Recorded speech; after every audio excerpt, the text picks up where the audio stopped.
کتاب 48 قانون قدرت یکی از مشهورترین کتاب‌های استراتژی و روانشناسی قدرت است که با ترکیبی از تاریخ، فلسفه و مطالعه موردی قوانین تسلط بر قدرت را آموزش می‌دهد.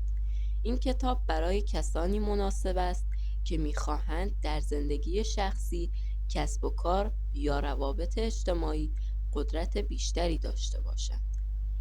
قانون اول: هرگز از ارباب خود بهتر به نظر نرسید. همیشه اجازه دهید دیگران احساس برتری کنند. قانون دو: هرگز بیش از حد به دوستان اعتماد نکنید، اما از دشمنان خود استفاده کنید. دوستان ممکن است حسادت کنند، اما دشمنان انگیزه بیشتری برای اثبات وفاداری دارند. قانون 3: اقدامات خود را پنهان نگه دارید. برنامه‌های خود را فاش نکنید تا رقبا غافلگیر شوند. قانون 4: همیشه کمتر از نیاز حرف بزنید. سخنان مرموز و کم حرفی شما را جذابتر و ترسناکتر می کند. قانون 5: به شهرت خود سخت گیرانه اهمیت دهید. شهرت شما دارایی اصلی شماست.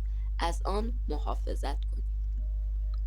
قانون 7: بگذارید دیگران برای شما کار کنند، اما اعتبار را برای خود بگیرید. از کار دیگران به نفع خود استفاده کنید. قانون 8: دیگران را وفادار کنید به سمت شما بیایند.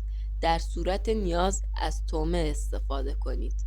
با ارائه مزایا دیگران را به دام بیاندازید.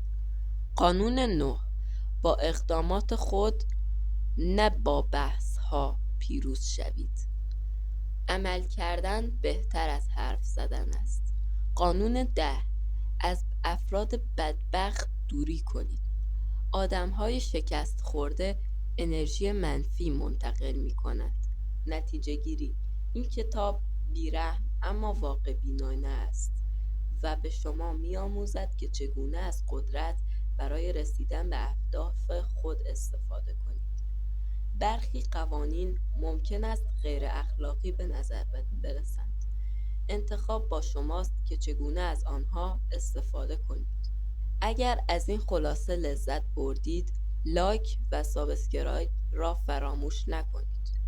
تا درود دیگر، بدرود.